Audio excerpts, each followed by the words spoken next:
Before we begin, don't forget to subscribe and share, and follow me on Instagram and Twitter, and check out my Patreon page. And for more Disney stories, check out my Disney playlist. Thank you so much for joining me today. Disney, Peter Pan. Far away from here, there is a place where the sun always shines, the sky is always blue, and the people never grow up. This paradise is called Neverland, and it's home to Peter Pan and Tinker Bell. In London, far from Neverland, there lived Wendy, John, and Michael Darling. Each night, they would gather in their bedroom to hear Wendy's tales of Peter Pan, friendly Indians, and the evil pirates of Neverland. One day, as Wendy told John and Michael their favorite Peter Pan story, Nana, their Saint Bernard, began to bark in the yard. At that very moment, Peter Pan and Tinker Bell climbed into their bedroom. "I've come to find my shadow," said Peter Pan.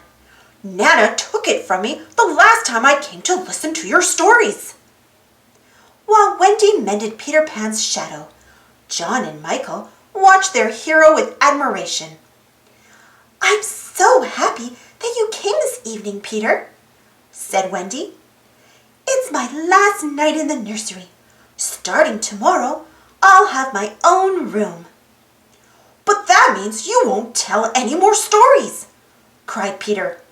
"Come with me to Neverland." Wendy, John, and Michael couldn't believe their ears. "We would love to," they said.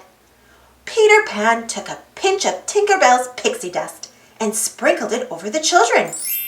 Then he told them to think happy thoughts. "You can fly," said Peter. They flew all night until they reached Neverland. From up above, they could see a rainbow, waterfalls, and a lagoon full of mermaids. It was the most beautiful place they had ever seen. There were beaches, forests, and, of course, an Indian village.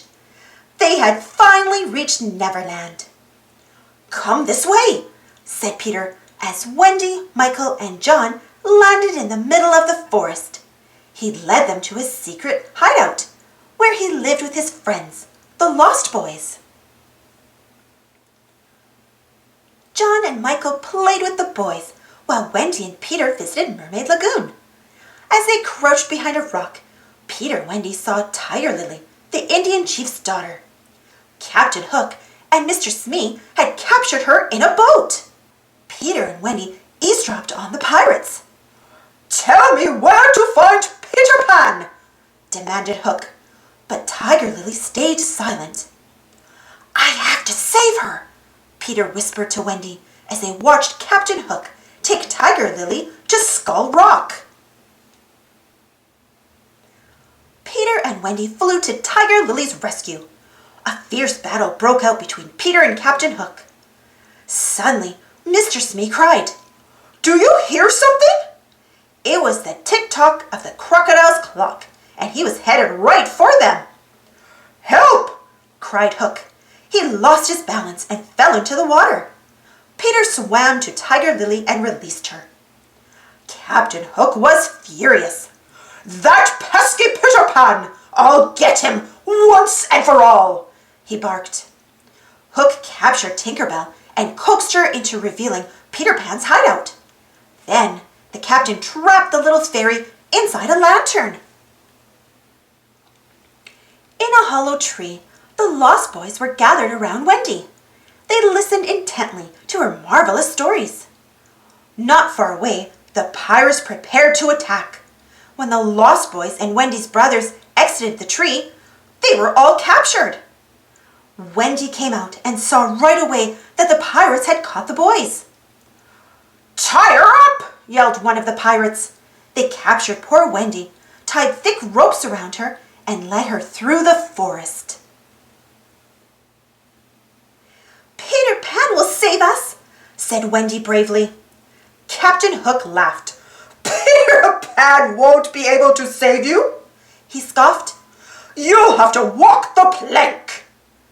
Nobody realized that Tinker Bell had escaped the lantern.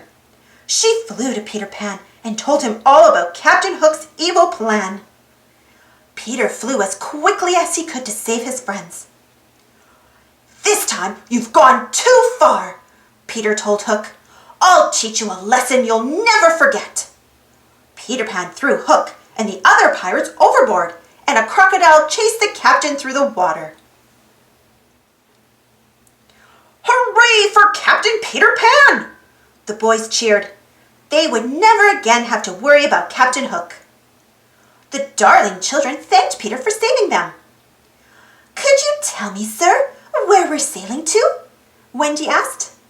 To London, madam, Peter replied. Come on, Tinker Bell, said Peter.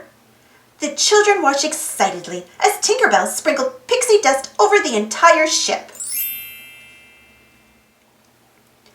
All of a sudden, something extraordinary happened. The vessel turned a magnificent golden color and became as light as a feather in the wind. The ship sailed gently through the sky. The ship drifted over the forest. The Indians couldn't believe their eyes as they watched it pass overhead. Can you hear it? Michael asked. Hear what? His sister replied. Big Ben chiming, he cried joyfully. We're home! Before returning to Neverland, Peter Pan and Tinker Bell promised never to forget Wendy, John, and Michael. The children would certainly miss their friends, but they were delighted to be back home.